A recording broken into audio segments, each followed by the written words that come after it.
Оройнхаас бол Баян-Үйлгийн аймагт мэдээж нэлээ өндөр түвшинд хөгжсөн байгаа.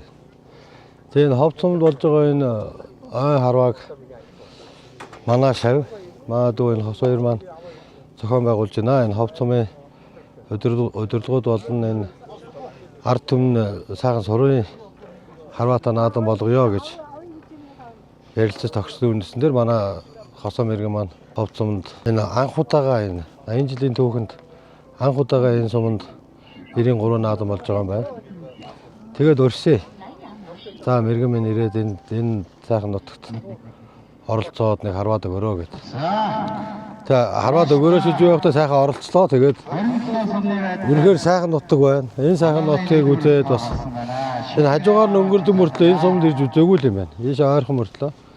Тэгээд нутаг усан сайхан нутагт ир сайхан наадлаа. Тэгээд энэ нутгаас бас сайхан мэрэгчүүд төрөх байхаа гэж одоо явж энэ өнөдөр сайхан байна. Мэдээж энэ Баян-Үйлгийн Оройнхачууд бол Баян-Үйлгийн сайхан нутагта энэ Оройнхачууд бүр социализмын үеэс ахуулаад энэ сураа орхиогүй.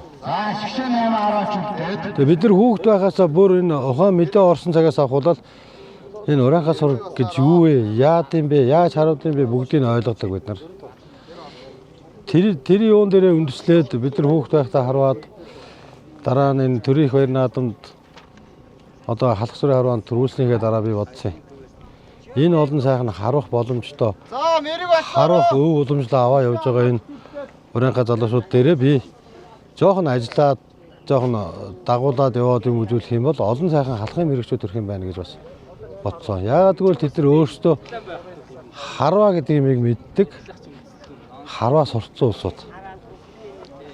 Тэр зорилгодоо хүрэхийн тулд бас олон сайхан залуучууд, олон сайхан хүүхдүүдийг дагуулж явсны одоо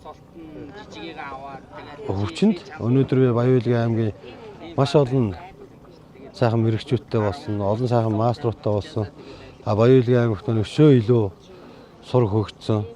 Мөн Хөрш аймаг, Ховд аймагтаа ч гэсэн би ирж багшилж исэн. Энэ сурын талаар өнөөдөр Ховдын харваачд, Баян-Үйлгийн харваачд маань улсын хэмжээнд аль нь ч төрүүлэхэд гайхах юмгүй боллоо тийм мундаг харваачд. Өнөөдөр би болсон юм энэ баруун аймагуд дээр.